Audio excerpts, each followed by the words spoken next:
welcome back, PB and Jax, where we speak with pioneers and builders here in the great city of Jacksonville, Florida. Today, special episode kicking off our nonprofit series, and I'm honored to start this one with Better Together. I'm here with Dr. Terry, who is the Northeast Florida Executive Director of Better Together. Dr. Terry, thank you for coming. Welcome to the show. Hey there. Thanks so much for having me. Oh, of course. So, high level overview, I just want to kick this thing off with Better Together and who you guys are and what you guys do. And from there, we can kind of dive into some of the details. But can we start with just kind of like a blanket umbrella overview of what you guys do and who you guys are? Yes, absolutely. So, Better Together is a nonprofit here based in the state of Florida. We cover 6 counties, and we are a foster care prevention program. So we work alongside families who may be going through a crisis situation or coming out of a crisis situation who just may not have support in the local area. These could be any type of situations, homelessness, between jobs, unemployment, if there is a medical emergency, all of these situations that may not rise to the level of neglect or abuse where the Department of Children and Families should need to step in. However, sometimes because there's a lack of support, there's no other option. So we work alongside those families to give them the support that they need by 2 service options. We have hosting, which is a short-term placement for the children in the family while the parents work through their situation. And then we also have mentoring because every situation may not be a hosting situation, needs safe shelter. So those families are matched with a volunteer mentor who can help them navigate and connect to resources. Okay. So you guys do a lot. We do. It's not just one thing. Yeah. We do a lot. Yeah. Our organization was born in 2015. Our CEO, Megan Rose, was working in the child welfare system and was seeing a lot of this situation that was going on where families who just needed a little bit of extra support. They weren't bad people. They were just in bad situations. And we often find that, people can't make good choices when they don't have good options. So this organization was born out of that kind of concept, and we work strongly with churches in the local area to recruit volunteers. This is a 100% voluntary program. It is free to the families in need, and the volunteers aren't paid. So no one has to be of a particular faith or any faith at all, but we are driven by our faith in knowing that we are the hands and feet of Jesus in our community. So a lot of our volunteers do come from churches. We find that, number one, they're already mission-minded. They feel like this is something that we should be doing. And number two, when a family volunteers to work with another family, there's an immediate community. So these are the things that we find that are beneficial to the families that we work with because they are usually in this situation because they don't have a local community or family. Yeah, of course. No, that makes a lot of sense to me.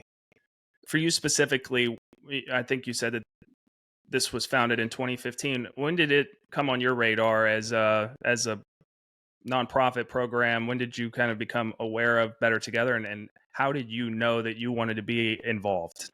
Well, I joined Better Together in 2023, mid-2023. It was kind of one of those stories of, that old adage, the best time to look for a job is when you don't need one. And that's really true.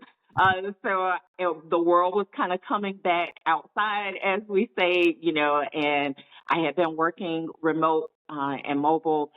And so I just wanted to see what was available. Did I really want to get back out into the world and doing work? I had a very long career in higher education and nonprofit management. So started kind of looking around, and I noticed this organization was working with a church congregation that I'm very familiar with. So I kind of looked at the website, and one of the first things that I saw was Christ Center. And I thought, surely this must be a mistake, because there's not many organizations that, fully put on or, put out there that they are Christ-centered. So I started researching more and more and saw that there was an executive director position here in the Northeast Florida area. So I called a couple of people that I knew had some dealings with Better Together, and they were like, oh, it's an amazing organization. This would be great for you. So I went ahead and applied to the position, and not long after, I was offered the position of Northeast Florida Executive Director. And I can really say that everything about Better Together is as advertised. I just thought that it was an amazing opportunity to match my passion with my faith. And that is not something you come across very often. So I have really this has been one of the most professionally and personally rewarding positions that I've ever worked in. Oh my goodness, that's awesome. I think I recall you saying, I know you've been doing this for 2 years in the Northeast Florida region. That covers how many counties? The Northeast Florida region covers 7 counties. So we cover Duval, Clay, Nassau, St. Johns, Flagler, Putnam, and Volusia County. Putnam, Flagler, and Volusia are expansion counties. When the team came into the Northeast Florida region to kind of set down roots, Duval, Clay, Nassau, and St. Johns were our foundation counties. So we have a large and active presence in those counties. So one of our goals for 2025 and 2026 are to expand our offerings and services in the Flagler, Volusia, and Putnam areas. Okay, that's wonderful. And then from a process perspective, because I know people are going to be interested in this particular piece, how are we identifying the people we want to work with? It's clear you guys are doing good work. And obviously the motive behind Better Together is to keep kids out of the foster care system, which is a great cause. Right. How are we identifying who to reach out to, or how are people reaching out to us to make sure that we're getting the care to the right people? Right. We know from experience and just from a commonality in our society that if the services are there, the people will come. We all know someone, if it's not ourselves, who need this type of support and assistance. So finding the clients or the families that we need is really not, unfortunately, it's not a problem because everyone knows someone who is facing these types of situations and could need a little assistance. What we try to do when we're coming into a new service areas is to establish those connections with churches, local community organizations, and key strategic partners such as sheriff's offices, police offices, school districts, so that we have those people who know that we're here, and also with the churches so that we could recruit volunteers. Because if we don't have volunteers, we have no one to match these families with and to provide those services. So we are volunteer driven but professionally supported. So we have a team that's spread out here across the Northeast Florida region, and we provide very heavy and specific support to our volunteers, our churches, and our community partners. So we like to go in and establish those relationships first, so that when we do have families, we're not having to serve them from a different county where we have volunteers. That's one of the things that we find is a little traumatic with the foster care system, that it basically as a family is available, a foster care family is available to care for a child, so it may not be in the community that the child is used to. And we really try to limit that trauma on top of trauma effect. So we are really broad in getting families who are able to support these families in need so that the children aren't removed from their communities and the things that they know, that they're not moving schools and the places that they're comfortable with. And also it provides a layer of security and confidence with the parent that they're able to get to their children, because this is not a removal, it's all voluntary, and it is more of a co-parenting situation. So there is frequent meetings. We encourage nightly phone calls, weekly meetups, because we want the children and families to know that this is to keep them together. Okay. Yeah, that's wonderful. I have kind of a follow-up question here. For anybody who's learning about Better Together today for the first time, and let's say that they have people in their lives that they know might be dealing with some relative issue in which Better Together can provide service or care or help, what are some of the things that Better Together looks for whenever they're trying to get involved, and how can people know that reaching out to you is the right move when they see a particular situation? Right. The first step is just to make that contact because there's no box that everyone fits in or a cookie cutter situation. Mhm. Everything is a case by case situation. So we are a 24/7 operation. We're not only operating here in Northeast Florida, we span 6 regions across the state of Florida, and that encompasses up to 48 counties. So there's a team in almost every area of Florida. And as I said, we're a 24/7 operation. We have our website. So a family could be referred to us by an agency, by a Turks, or they could self-refer. Mhm. They could go on our website and click the Get Help button and submit their information, and someone will immediately respond to them. Or they could call our 24-hour hotline number, and someone always answers. So there is someone on call at all times in each of those regions. So once the referral is submitted, a team member responds back to that person, and we kind of talk through the situation. There's very few situations that we're Yeah. unable to step into. So we like to discuss everything to see if, and we don't like to say no. Maybe it's Yeah. not us, but we have all of those relationships that we build in the community that possibly if it's not a situation that we're able to assist in, we can connect them with other resources. Yeah. No, that's great. Okay.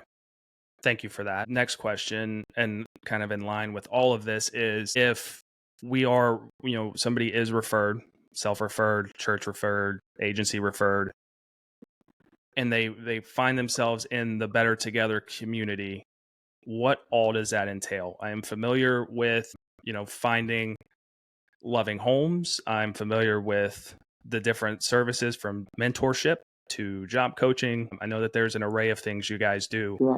but from a process perspective, when somebody comes to Better Together, and obviously the goal here is to keep them out of the foster care system, how are we doing that? Yes. First, we want to assess the level of urgency and safety. So when the referral is submitted, we have kind of like 3 stages that the urgency could be put in. Like a very low, which means I just want the information and someone could give me a call back in up to 48 hours. That's the first level.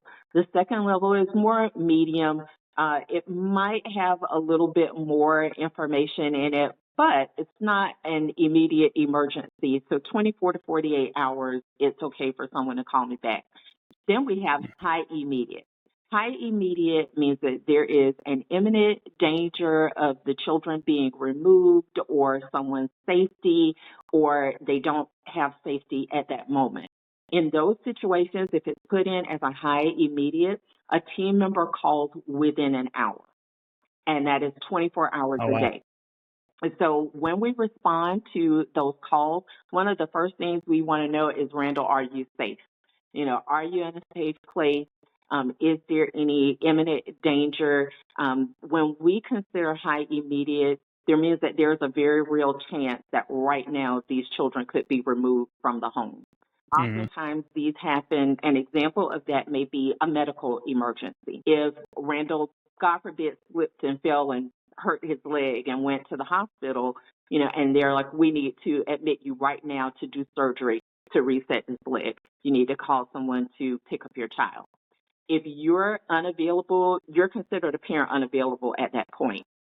If you don't have someone who's able to come and get your child or have a safe solution, then the Department of Children and Families is often called in for that. And if they can't identify someone, they're having to remove the child or put them into foster care. And we don't want that to happen. That would No. be a high immediate. Another example may be situations where the police are involved. Maybe it's a domestic situation. The police call and say, yep, mom or dad or both are definitely going to jail. And we don't have a family member who's able to take the children. It's very likely that they'll only be there maybe overnight or over the weekend. And we don't want to place the child in foster care if there's another option for them to be reunited. And so that's the first thing, that we're assessing that safety and that urgency. Once we determine, that situation, then we want to go in and look to see if there are any open cases with the Department of Children and Families. Now, an open case doesn't automatically preclude someone from our services. Anytime the Department of Children and Families is called, a case investigation is open because they need to assess if this is a real and viable report.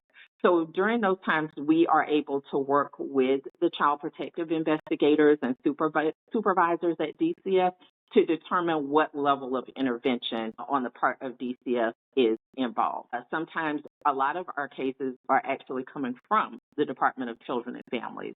We have a memorandum of understanding with DCF at the state level that allows us to communicate and share information freely about families that they feel would benefit from our services. So we're able to work with DCF when they're identifying that, Randall is not abusing his children. He's not neglecting them, but he really needs some support, or that's where it's going to end up. So we get those referrals. We work hand in hand with the Department of Children and Families. So this process looks like a lot of support. There's a lot of support and information, a lot of collaboration that happens so that the families are able to get the services that they need and get connected to the resources that they need.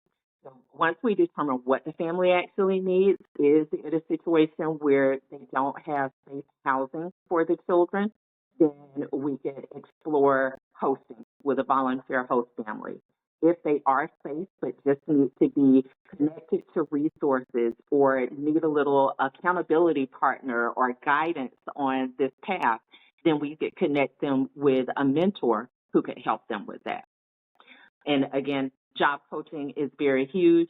Over 70% of the families that we work with, we have kind of traced back their current situation to unemployment or underemployment.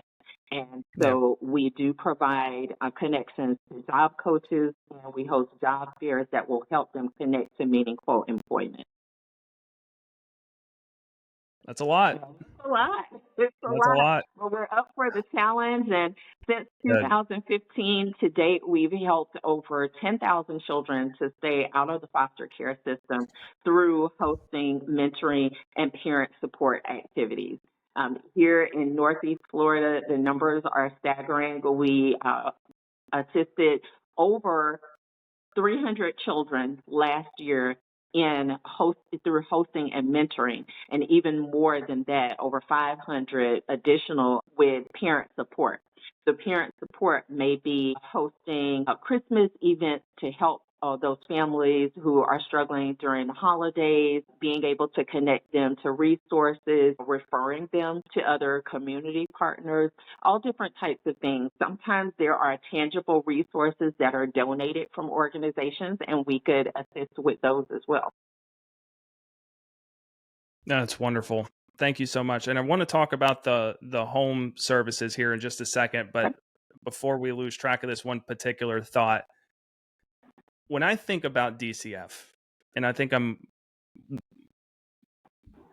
in some way share this with a lot of people, they're like the big bad wolf. They just have a horrible view about them. They come, they take your kids, and from there, it's they keep you from your kids, and it's just a hellacious process to have any kind of involvement with your own children at a certain point. And that's how they're viewed, at least. From what you've told me, you guys have a very good working relationship with DCF, and instead of them being the big bad wolf, they work with you guys to try to make sure that the not as severe cases are well taken care of before they even enter the system. That I want to confirm that. And then I want the follow-up question is, how is the working relationship with DCF? And if anybody has the same kind of perception of them that I do, is there anything you could say about your working relationship with them that could help ease people's anxiety and concerns about the organization? Yes, absolutely. We spend a large portion of our time debunking the myth that DCF is this big bad wolf that wants to take your children away. That's absolutely not the case. The mission of the Department of Children and Families is to provide the support options that families can stay together Mm, and ensure that are unfortunately targeted toward families who are children who are being neglected and abused. And we hate that. We hate that for them. But we want to, and that's the reason we exist, is to yeah. help support those areas where these children are not being significantly abused or neglected so that DCF can focus on the cases that are.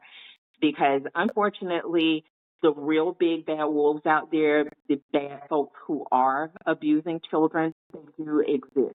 So we really want DCF to be able to focus their time and resources on those cases. We work alongside them because they do have resources that are available that help to support families, but they are really they're high strung pretty tight there. You know, there's a Yeah. lot of families that they're having to follow.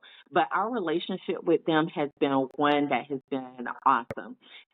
In the Northeast Florida area, almost all of the counties that we serve, with the exception of our expansion counties, and actually one of our expansion counties, we actually work from the DCF office at least once per week. So we have a team member that Oh, goes really? into the Department of Children and Families office.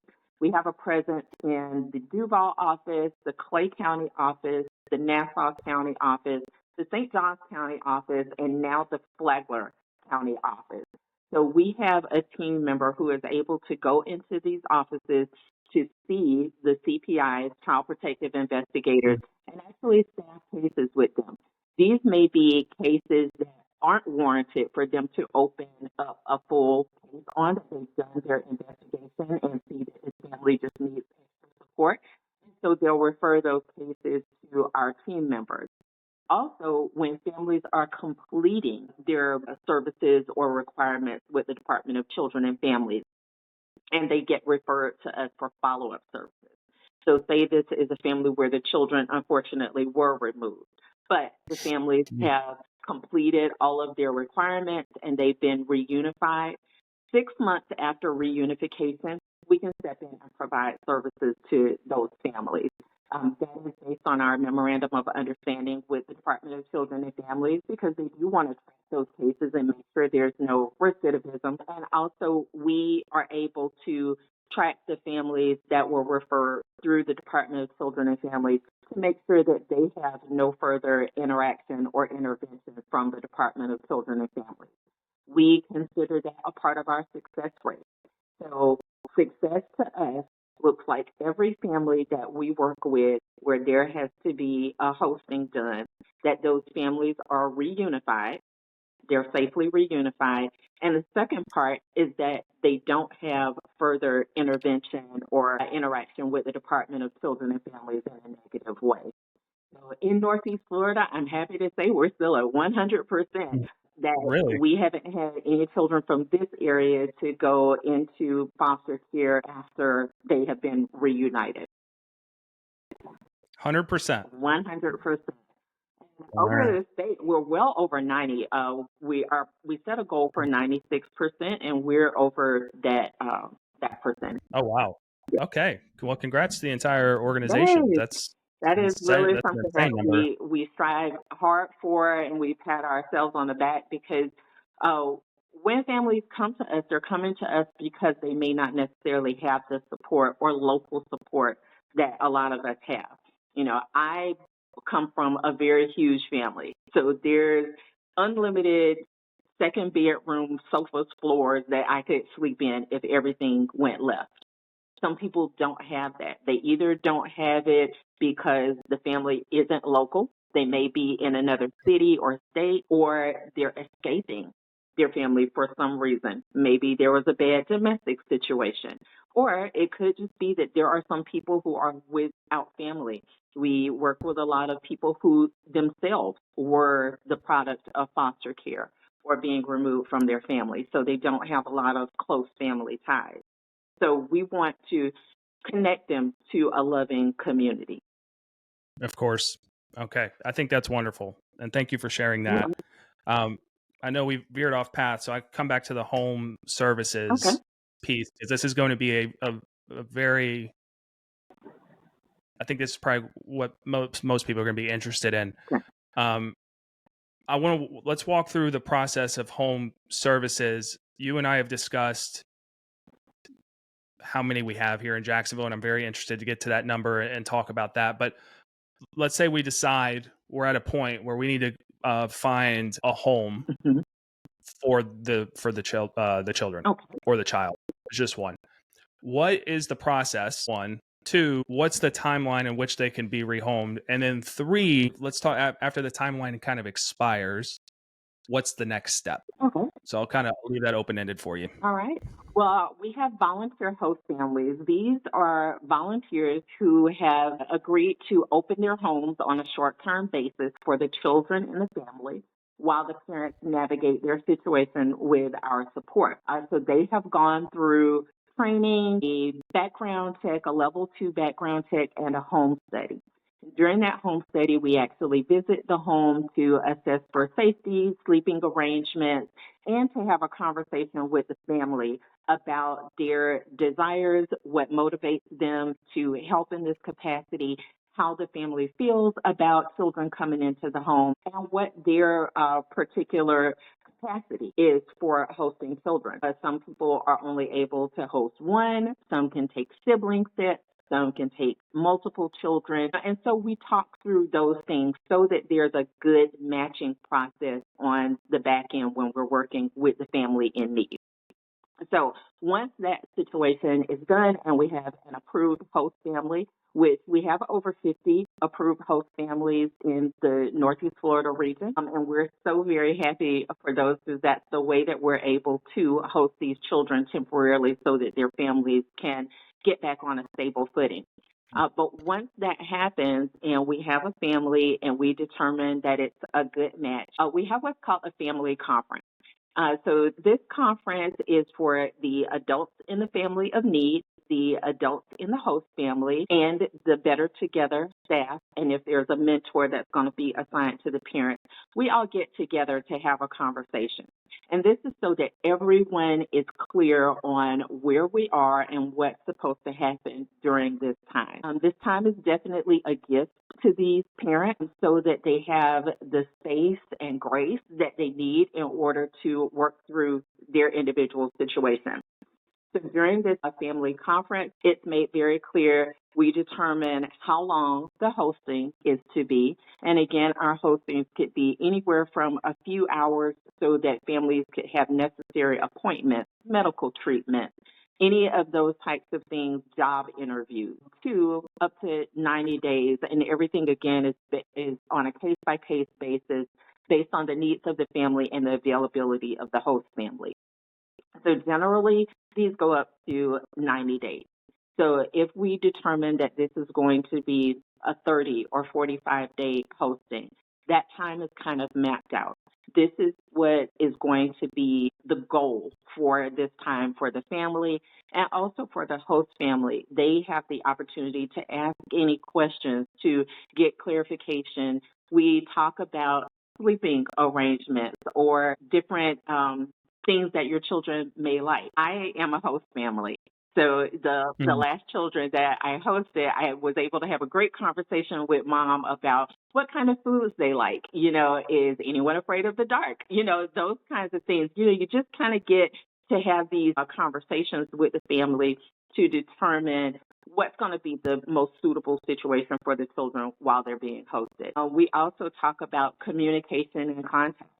You know, we talk about the cadence for check-ins, for phone calls with the children, and if there's the schedule for meetups.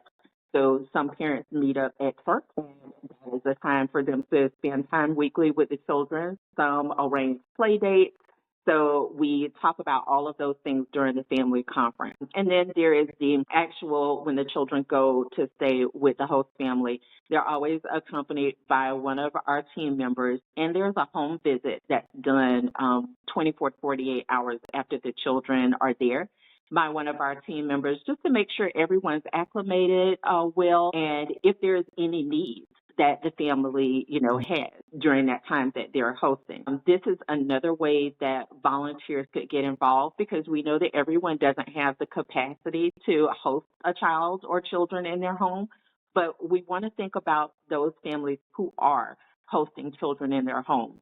The love is abundant. We have all of that. We have the space, but we all know that there are additional expenses that come along with an extra child or children in your home. So a way for other folks to volunteer is to donate gift cards or tangible items in order for those families just to offset those expenses that they're incurring on having the children in the home. So that's been an awesome way that people have been able to donate and support. When I was hosting children on my 24-hour home visit, the family support manager showed up with a gift card for me to be able to get things for the children, and also Hope Packs. So Hope Packs are backpacks that are filled with age-appropriate items. Oftentimes there are pajamas, personal items, toiletries, maybe a cup, a toy, Bibles, books, those kinds of things, and they're packed in a brand new backpack, and each child gets one when they're hosted. So it's something just, that's special to that child, something for them, and they're, getting acclimated to a new surrounding for a few days up to, several days. So that's something up for them and that they could have. Yeah, that's wonderful. I don't want to gloss over the fact that you said you were a host yourself. Yes. So you take in kids and you practice what you preach. You're a big part of this program. Yeah, it wasn't originally my intent. When I started working with Better Together, Yeah. I was like, oh, wow, this is so great. Everyone has their why on why they're in this space. And I was like, I talked to some other people who work with Better Together or volunteer for Better Together, and their why was because, oh, well, I was a part of a foster family, or, I had a really bad experience, and this would have really helped me. Well, I didn't have that experience. My why is the exact opposite, because I did have such a huge, loving, and supportive family. I just can't imagine someone not having that. Or Yeah. if it was my child and I didn't have that, I would want someone to do what these people are doing. So I was all on board for it, but I was a mentor and I was a resource volunteer. I would donate anything that you needed me to donate, but hosting children, that just wasn't my ministry. I was like, nope, that's okay. Someone else will do it. But you just can't be in this space and work with these families and see these Yeah. beautiful and awesome little people with these great big smiles and minds and dreams, or some that don't, some that are really depressed and broken, and just say that you can't do it. So I was like, sign me up. I will gladly host children, and it's very doable. It really is. My story has changed the way I work, because now I am a host family, so I know that experience, and I know that experience of working with the children in my home, and also being able to be a testament to others who would, be interested in this. That, hey, I can do it. I still work my job. When I'm a host parent, I'm a volunteer. So I don't have time off to do this. I work with the team members in order to facilitate those things. And it's very rewarding. I believe I was blessed far more than these children and these families were. It gives you a different view on humanity. It makes my faith come alive, and I'm able to really practice what I have been praying for and, reading and doing all of these years. This is really what it's all Yeah. about. This is it. Yeah, completely. Also, when you talk to the families about what they're about to get into, there's an authentic description coming from you as to what it would take, and Yeah. it's not you preaching what better together is. You're actually speaking from the heart of what it's like to take on Yeah. a child and take care of them for however long the time period ends up being. Yeah, it really is.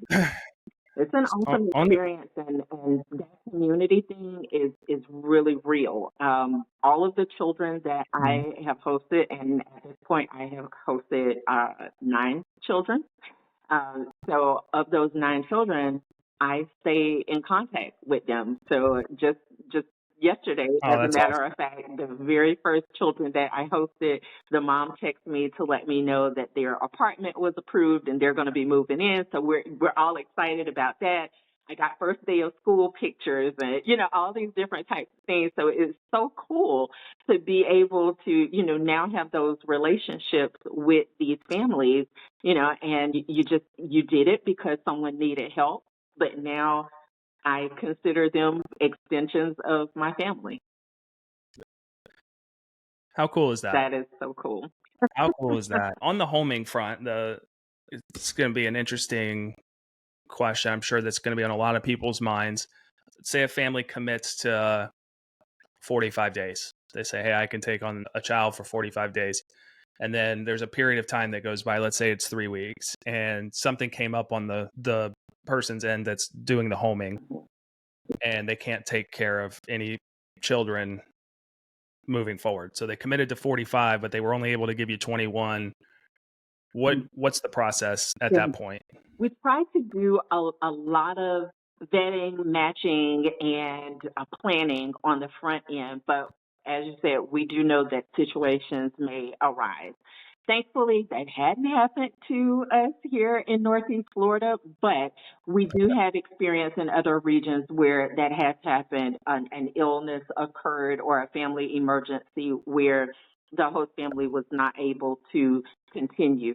This is why we want to recruit for so many host families in the area so that when things like that do happen, we can contact another family to see if, check their availability. When we also, the other planning for that is we plan for reunification before the hosting even begins. So when we have that family conference, one of the things that's discussed is like a plan A, B, and C. So we know that ideally at the end of this 45 days, the parents and the children are going to be reunited safely. But what happens if we get to the end of that time period and the goal isn't reached or there isn't a safe way to reunify? Well, at the beginning, we also want to plan for a plan B.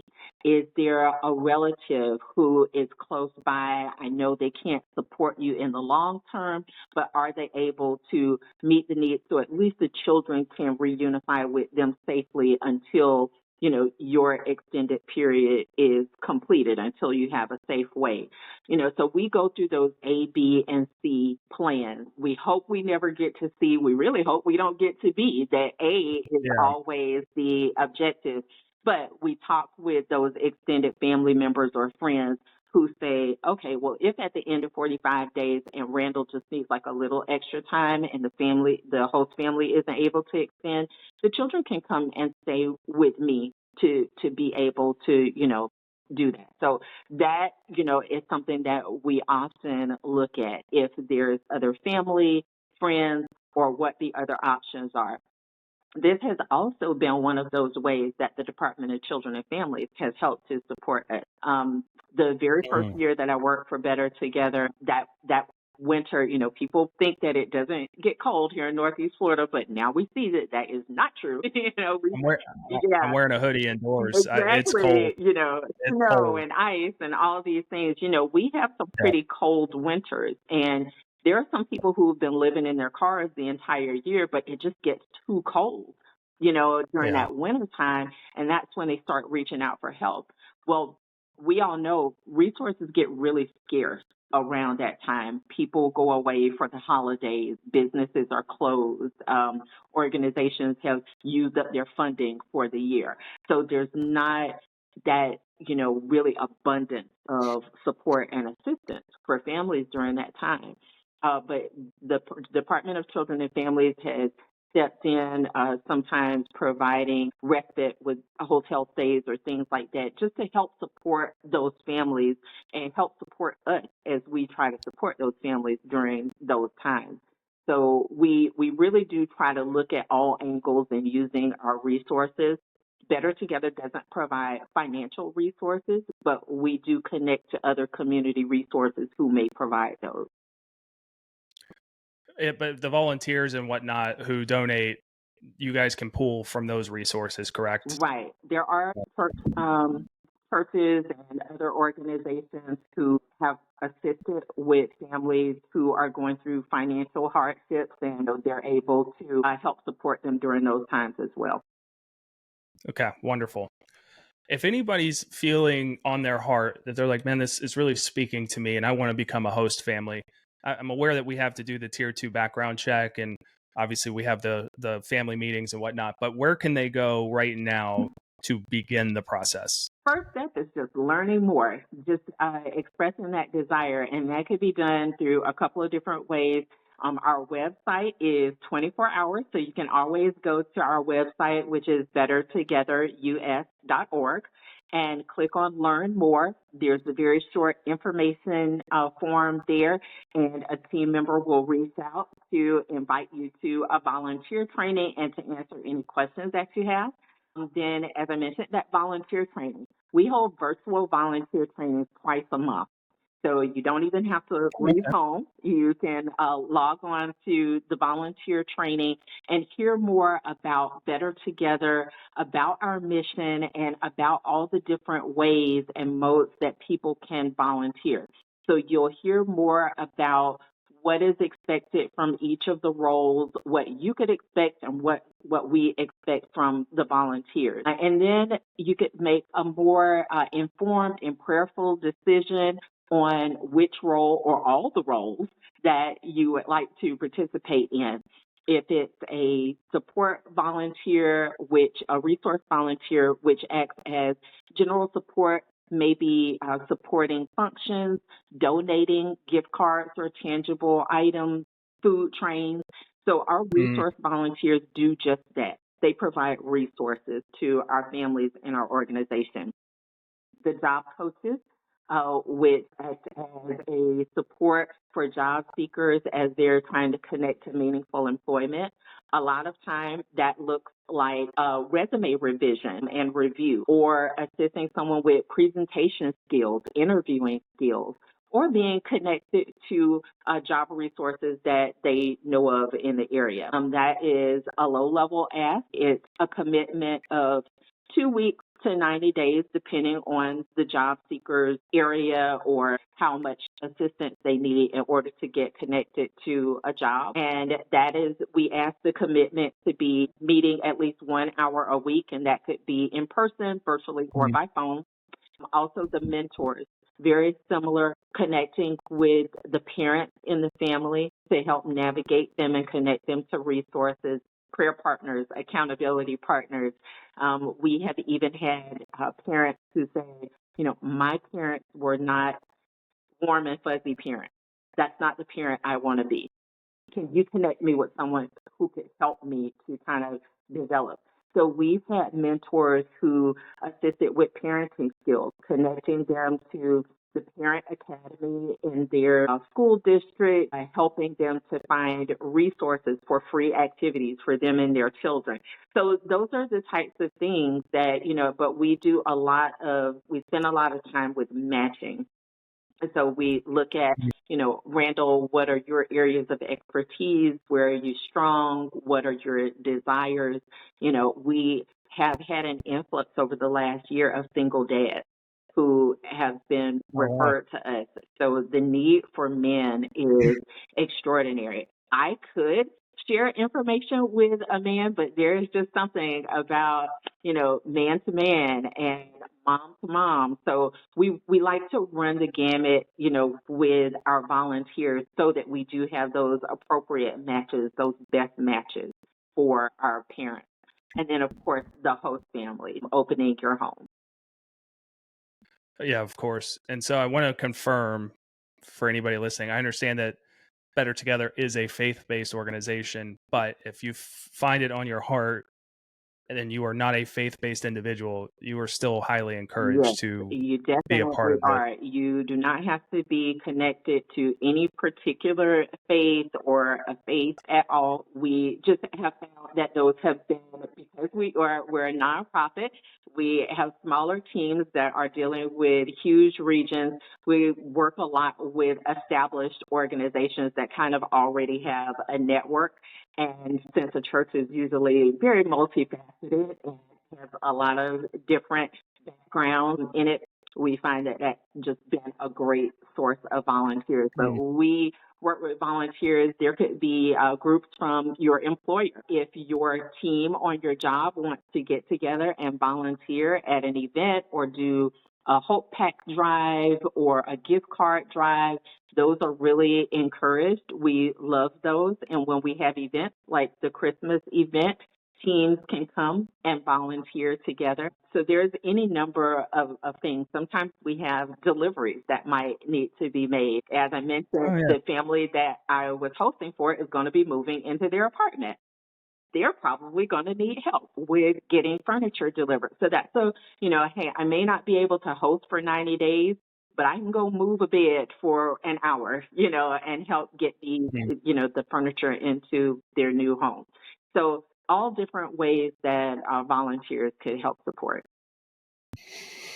Yeah, that's wonderful. I'm a headhunter by trade, and I know I'm connected to a ton on LinkedIn. And so one of the things I'm going to post immediately is trying to get some more job mentors and resume reviewers and stuff like that. I can say with certainty the community of recruiters I know have big hearts, and I know that they'll want to contribute. So I'm very excited to see where we can take that. And I think everything else you guys are doing is absolutely impeccable. So there was a story that when we first met, you told me about a bus and Walmart parking lot in South Carolina. And I want to retell that story because that's probably what hit me the hardest in terms of success stories and whatnot of what Better Together can do.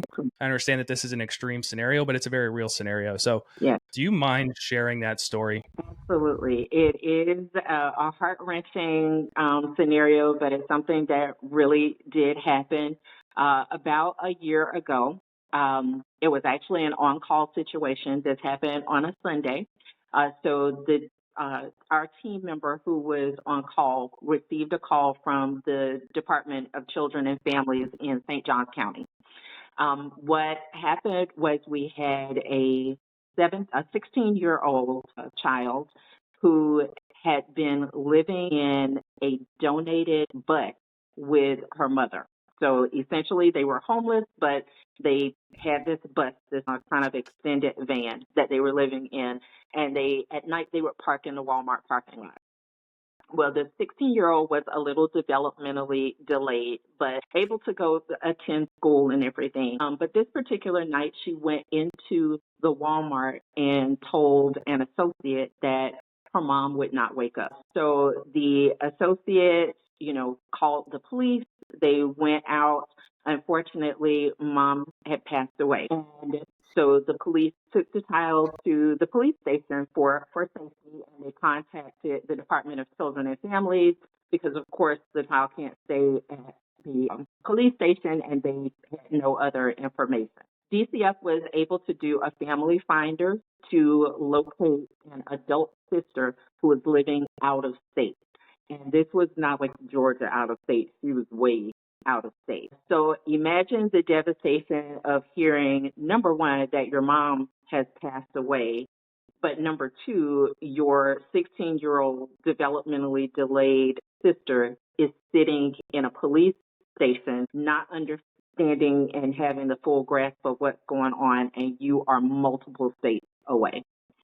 So DCF called us and told us the situation and said that it was going to take the sister a day or so to get here to Jacksonville.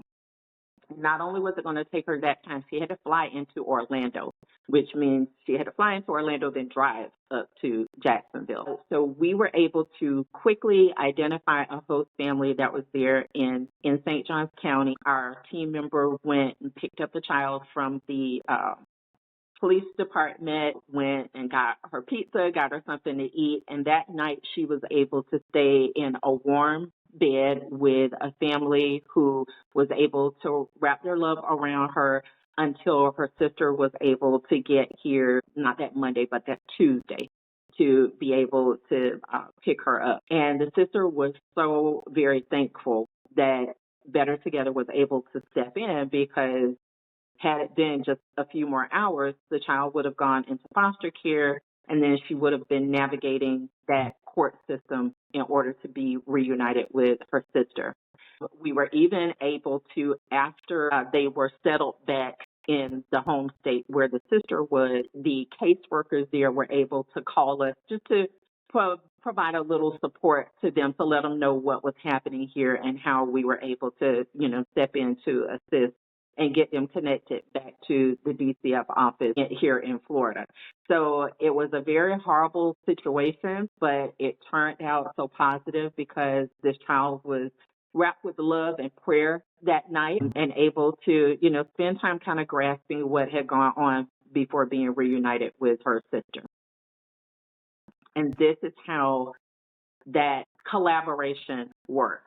So the police department, the Department of Children and Families, a host family, and we were just able to really make all of that work in a very short period of time so that this child wasn't sitting at a police office after losing her mom. Yeah. Yeah. I mean, that's one of the most powerful stories I've ever heard. It's the second time I've heard it. It hits just as hard as the first time I heard it. And it's the perfect case study as to why you guys should exist. And obviously, I'm thankful that you do. I know that the sister was out of state, which kind of brings me to my next question. Is there any plans for Better Together to expand into other states? Or is this just going to be a Florida thing and you guys just plant your flag here and make it the best thing you can for the state?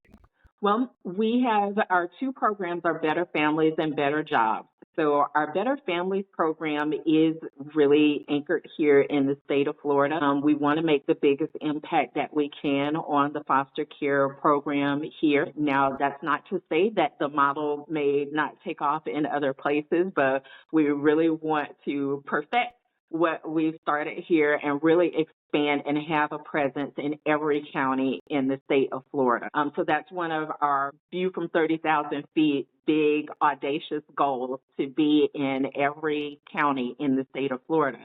Our Better Jobs program, which focuses on jobs and job fairs, that is expanded outside of the state. So we have established Better Jobs programs in other states in the United States. So that is something that has taken off because it's more of a lead by the church congregation, and we come in and support with project managers and things like that. But that Better Families program, which is the family-facing program, we are currently just within the state of Florida. But who knows? God's hand is in everything, and He is everywhere. So it may be. And His plan is 100% perfect. Absolutely. From a funding perspective, because I want to really get into how people can support, is there any state funding involved right now? There's no state funding. Better Together is 100% privately funded. This allows us to be nimble and flexible when we identify what is or is not working effectively. So our private funding does allow us to 100% very quickly respond to changes and, the varying situations, especially since we're in 6 regions across the state. What is working well in Northeast Florida may not be the case in Southwest Florida, and so we need to be able to be flexible with that. So it eliminates a lot of red tape. Number 2, it lends itself to credibility to the families that we work with, that there is no backdoor objective, that we're not working to remove their children or by any way getting any incentive for their children being removed or anything like that. So it does allow us that nimble, quick flexibility and also that credibility with our families. So it's definitely something, that although our teams are small, we do Yeah. have operating costs, so we really reach out. We want to be considered in charitable giving. We do have churches, organizations, and individuals who have seen it in their heart to financially support us, and we want to foster that. So we really want to make those connections as well. All right. If we're able to reach anybody today, like if anybody's watching this and they feel compelled to be a part of the donation community, where can they go? They can go to our website. Like I said, it's 24 hours, 24-hour operation. That's bettertogetherus.org. And there is ways to contact us on there. We also have a 24-hour phone number, which is 239-470-2733. That number has a phone tree that will connect you to any region within the state of Florida in the Better Together system. So you can reach Northeast Florida, Southwest Florida, Central Florida, anywhere that any of your listeners and viewers are calling from, they're able to connect with a team member. Awesome. And on the talk of volunteers, you guys have a pretty cool event coming up. Do you want to kind of talk about that? Yes, we have our Doing Good Together reception that's coming up on January 30th. And this reception is an annual event, and it's our way of putting an emphasis on the work that we've done over the previous year, and also to put an emphasis on those who have supported us over the previous year, and show our projections into the next year and how those could come together to help support us.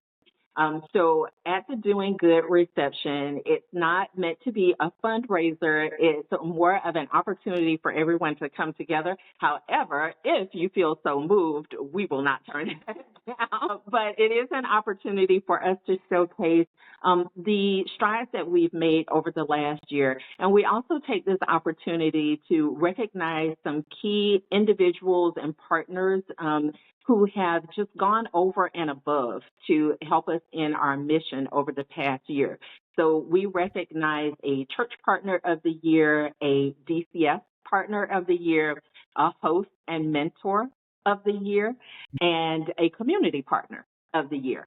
So these are partners and volunteers who have just been amazing. All of our volunteers and partners are amazing, but these few, the team just wanted to show some extra appreciation to them because of the lengths that they've gone through.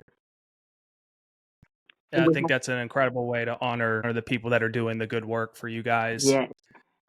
We have an amazing sponsor. Facilities Automation is our sponsor for the event. They're an amazing supporter of Better Together, have been for many years now, and we really appreciate all that they've done to help this event to be successful. And we're always looking for sponsors for this event and our Christmas event. So it's never too late, too early to start with next year and later this year. Yeah, of course. And I'll make sure that the phone number and the email end up in the website end up in the show notes. And then I'll also put out there that you guys are open to sponsorship for future events in case somebody feels compelled to reach out. Excellent. Is there anything else you'd like to share or kind of touch on? I've gone through the questions. I think we've covered Better Together very well, but obviously I want to leave the floor open in case there's something we missed. Yes, I think we covered everything really well. I just really want to implore the community to get involved. These are our neighbors. If I were to contact any church, organization, or business in the Northeast Florida area, I could probably give you statistics within a 2-mile radius of where you live, where you work, where you worship, of the number of families who need assistance, of the removal rate with the Department of Children and Families. So this is a way for your passions, your love and your sense of humanity to come alive outside of your household. So we really encourage everyone to check us out, to reach out and contact us if it's to get more information, if it's to volunteer or to refer a family. We would love to hear from you. Okay. I'll make sure we get the word out for that. And thank you so much. I want to conclude by saying a couple of things. Number one, I'm glad that Better Together exists in Jacksonville. This is a Jacksonville podcast. And what we want to do is really amplify the voice of people who are doing great work that might not be as well known as they should. You guys are doing amazing work. I could not be more proud that you came on here today. I could not be more proud of the work you do. From the bottom of my heart, I want to thank you. Thank you. I really appreciate this. Yeah, more than welcome. Okay, I'll let us ride off into the sunset here. Thank you again for being on, and thank you everybody for listening. Thank you.